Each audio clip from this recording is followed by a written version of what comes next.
यकम नवंबर से कानून नाफिज करने वाले इदारे गैर मुल्कियों की गिरफ्तारी और जबरी मुल्क बदरी को यकीनी बनाएंगे। 10 अक्टूबर से पाकिस्तान अफगानिस्तान बॉर्डर से नकलो हरकत शनाख्ती कार्ड पर होगी। आपको बता रहे हैं कि यकम नवंबर से नकलो हरकत की इजाज़त सिर्फ पासपोर्ट और वीज़े पर दी जाएगी। मज़ीद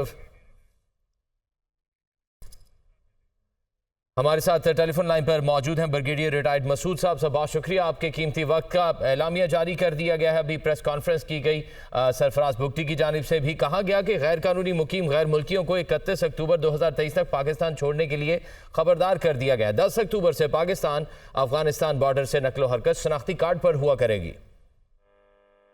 जी हाँ जी, बहुत ज़बरदस्त किस्म के डिसीजन थे और इसमें बेसिकली उन्होंने यही कहा 31 अक्टूबर तक तो चले, ये तज़किरा चलेगा, क्योंकि जो अफगानी पाकिस्तान में दाखिल होते हैं एक मैनुअल तज़किरा यूज़ करते हैं, सेकेंडली इलेक्ट्रॉनिक तज़किरा होता है, फिर कोई ईज़मेन राइट्स होते हैं वो भी यूज़ करके वो आते थे। लेकिन अब उन्होंने कहा 1 नवंबर के बाद तो पासपोर्ट और वीज़ा चलेंगे। और फिर ऊपर से ये है कि पाकिस्तान में इस वक्त ऑलमोस्ट 4.2 मिलियन अफगान हैं। आप अंदाजा करें 42 लाख इसका मतलब है। इसमें कुछ लोग जो है तकरीबन 2.3 मिलियन वो डॉक्यूमेंटेड हैं, जिनके पास ऑफिशियल डॉक्यूमेंट्स है, जो नादरा गवर्नमेंट ऑफ पाकिस्तान ने दिए हैं। Rest they are illegally they are staying in Pakistan. तो ये पहले भी किस तरह की बातचीत हुई थी, लेकिन इस तरह इम्प्लीमेंट ऑर्डर्स नहीं हुए थे, क्योंकि इंटरनेशनल प्रेशर और ये वो इस तरह की चीजें हुई हैं। लेकिन this time government of Pakistan determine है, क्योंकि हमारे लिए सिक्योरिटी थ्रेट है, तो इसलिए बहुत जरूरी है, क्योंकि इनमें लोग वो सिंपथाइजर्स भी हो सकते हैं, फैसिलिटेटर्स भी हो सकते हैं, ये शेल्टर भी प्रोवाइड कर सकते हैं, तो इस तरह के लोग हो सकते हैं। और मोर ओवर देखें कि कराची में या बड़े शहरों में स्ट्रीट क्राइम में भी ये लोग इन्वॉल्व हैं, तो इसलिए जरूरी था कि इनको फेज 1 में जितने भी अनडॉक्यूमेंटेड लोग हैं वो उनको यहाँ से निकाला जाए। तो इसके लिए यकीनन एक ऑलरेडी फार्मूला बनाया है, टास्क फोर्स बनेगी और इसको अकॉर्डिंगली इनको यहाँ से वापस डिपोर्ट किया जाएगा। सही सर, आप हमारे साथ ही मौजूद रहिएगा। हमारे साथ दिफाई तज्ज़ियाकार सैयद मोहम्मद अली साहब भी मौजूद हैं। बहुत शुक्रिया सर आपके कीमती वक्त का। क्या लगता है आपको ये इक़दामात किस हद तक मौसर साबित होंगे जो हालिया दहशतगर्दी के वाक़यात रोनुमा हुए, दहशतगर्दी पर काबू पाने के लिए ये तमाम तर इक़दामात किस हद तक मौसर साबित हो सकते हैं?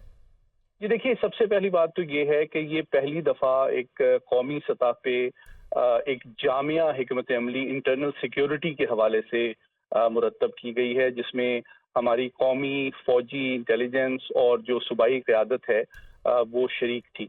और आप देखें कि ये जामिया अंदाज में हमारी इंटरनल सिक्योरिटी के जो सारे चैलेंजेस हैं उनको रिव्यू भी किया गया है, और जो उनका नेक्सस है उसको न सिर्फ रिकॉग्नाइज किया गया है बल्कि एक प्रैक्टिकल हिकमत अमली मुरतब की गई है, और एक रोड मैप भी दिया गया है कि 1 नवंबर तक कैसे पहली स्टेज में क्या स्टेप्स लिए जाएंगे, और फिर 1 नवंबर के बाद पाकिस्तान जो है किसी भी इलीगल रेजिडेंट को अपने मुल्क की सरहदों के अंदर बर्दाश्त नहीं करेगा। तो इसमें जो सबसे इम्पोर्टेंट बात है वो इसका हमजहत पहलू है कि इसकी एक डिप्लोमेटिक डायमेंशन भी है कि अफगानिस्तान के साथ सफारती सतह पे भी दबाव रखा जाएगा।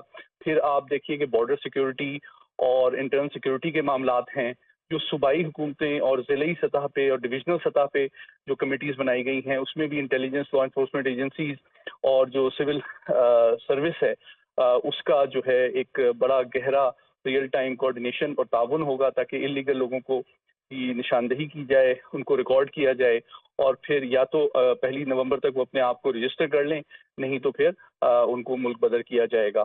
और जो चौथा पहलू है वो इसका मनशियात के हवाले से भी है कि जो ड्रग्स के हवाले से भी इक़दाम उठाए जाएंगे।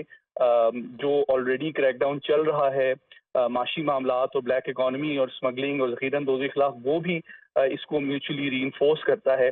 और आखिरी जो इसका पहलू है वो इसका साइबर सिक्योरिटी के हवाले से भी है कि वो लोग और वो अफराद जो कि सोशल मीडिया या और ज़राए को यूज़ करते हैं रियासत और पाकिस्तान के अवाम के दरमियान गलत फहमियाँ पैदा करने के लिए, उनसे भी इसी जामिया हिकमत अमली के तहत रेलेवेंट साइबर क्राइम्स के ज़रिए निपटा जाएगा। तो ये बुनियादी तौर पे एक बहुत जामिया और कम्प्रीहेंसिव एक पॉलिसी फ्रेमवर्क दिया गया है, और मैं उम्मीद करता हूँ कि इसके मुस्बत असरात न सिर्फ टेररिज्म के खिलाफ बल्कि दहशतगर्दी के अलावा स्मगलिंग, ड्रग्स ذخیرہ اندوزی، بلیک اکانومی اور ان سارے معاملات کے حوالے سے بھی کافی مثبت اگلے آنے والے دنوں میں سامنے آئیں گی۔ امید کرتے ہیں کہ سب بہت مثبت اس کے نتائج سامنے آئے۔ سید محمد علی صاحب ہمارے ساتھ ہی موجود رہیے گا، ہمارے ساتھ بریگیڈیئر ریٹائرڈ مسعود احمد صاحب موجود ہیں۔ مسعود صاحب آپ کی جانب آؤں گا، بہت بڑی ایک تعداد ہے، نمبر بھی بتایا گیا سرفراز بگٹی کی جانب سے ابھی یہ پریس کانفرنس کے اندر، جو بہت سارے ایسے افغان مہاجرین ہیں جن کے پاس سرے سے کوئی ڈاکومنٹ ہی موجود نہیں ہے، تو ان میں سے بہت سارے کچھ لوگ روپوش بھی ہو چکے ہیں، تو اس طرح کی صورتحال کے اندر کس طرح سے ان سب کو جو ہے وہ نکال کے اپنے وطن ڈپورٹ کیا جائے گا؟ دیکھیں جی، میں آپ کو پہلے بات بتاؤں، میں کمشنر افغان مہاجرین بلوچستان رہا ہوں 6 سال، تو میں یہ چیزیں ساری ڈائنامکس کو میں سمجھتا ہوں۔ جیسا کہ میں نے آپ کو بتایا کہ 23 لاکھ کے قریب ڈاکومنٹڈ افغان سے جن کے پاس افیشیل ڈاکومنٹس ہیں، جو گورنمنٹ آف پاکستان نے نادرہ نے دیے تھے انیشلی، جو 1.4 ملین ہے ان کے پاس پروف آف رجسٹریشن کارڈ ہے جو نادرہ کے ایشو ہیں۔ تقریباً 9 لاکھ کے قریب لوگ ہیں جن کو افغان سٹیزنز کارڈ دیے گئے ہیں، اور یہ basically this was done in coordination with Afghan government. اور اس کے علاوہ جتنے لوگ ہیں وہ سارے انڈاکومنٹڈ ہیں، اور انڈاکومنٹڈ اس میں آپ نے جس طرح بات کی ہے، بہت سارے تو آلریڈی مرج ہو چکے ہیں، they have declared themselves Pakistanis. وہ ہیں، ابھی تو ویسا تھا کہ کوئٹہ میں تو ایک بندہ تھا الیکشن لڑ کے الیکشن جیت گیا تھا، وہ ایم پی اے بن گیا تھا، اور سبسیکوینٹلی وہ کورٹ میں جا کے اس کو چیلنج ہوا تو وہ اس طرح پکڑا گیا۔ تو اس طرح کی چیزیں یہاں پہ ہے۔ پھر دیکھیں 4th جنریشن یہاں پہ پیدا ہوئی ہے افغان مہاجرین کی، تو وہ ہے اب ہمارے لیے جو تھریٹ ہے ڈاکومنٹری سے کوئی مسئلہ نہیں ہے، کیونکہ وہ ہم ان کو سب جانتے ہیں، ان کے پاس ڈاکومنٹس ہے۔ جو انڈاکومنٹڈ ہے، دیکھیں اب کراچی میں آپ حیران ہو جائیں گے، وہاں اتنے تعداد میں ہے، بڑے شہروں میں تمام۔ آپ اس کو کمپیئر کریں وتھ ایران نے ان کو ریسٹرکٹ کیا ٹو دی کیمپس۔ ہمارے مسئلہ یہ ہوا بدقسمتی سے، ہمارے یہاں سے آج 30% they are in refugee villages, 70% they are in the cities, تو اس لیے ہمارے لیے مسائل پیدا ہو رہے ہیں۔ دیکھیں لیکن یہ ہے پکڑنا مشکل نہیں ہے، آپ کے علاقے کا ایس ایچ او کو سب پتہ ہوتا ہے کہ میرے جورسڈکشن میں کون کون بندہ ہے، کون مقامی ہے، کون باہر سے آیا ہے، تو یہ ایزیلی ہو سکتا ہے، کیونکہ ایک جوائنٹ میکینزم بنے گا تو اس کے حساب سے یہ لوگ پکڑے جائیں گے، تو انشاءاللہ میرے خیال میں یہ کر سکتے ہیں۔ دی اونلی تھنگ پیچھے ریزالو نہیں تھی، تو اس دفعہ یہ کمپریہنسو ایک پالیسی آئی ہے، گورنمنٹ کی ریزالو ہے کہ ہم نے ایسا کرنا ہے، دس از ان دی انٹرسٹ آف پاکستان۔ جس طرح ہمارے اکانومی کو مسائل پیش آ رہے ہیں، ہمارے سیکیورٹی تھریٹس اس طرح ڈیولپ ہو رہے ہیں، تو اس لیے میرے خیال میں یہ ضروری ہو گیا ہے کہ یہاں ہم افغانستان کی مدد کو ہر لمحہ تیار ہیں۔ ان کے جو ڈاکومنٹڈ ریفیوجیز یہاں پاکستان میں ہیں ان کا خیال رکھا جا رہا ہے، لیکن جو انڈاکومنٹڈ ہے وہ تو نہیں رہیں گے نا۔ جس طریقے سے ابھی کہ آپ دیکھیں نا، کسی کاغذ کے بغیر آپ پاکستان میں داخل ہو سکتے ہیں اور جا سکتے ہیں، تو ایک وہ تھی۔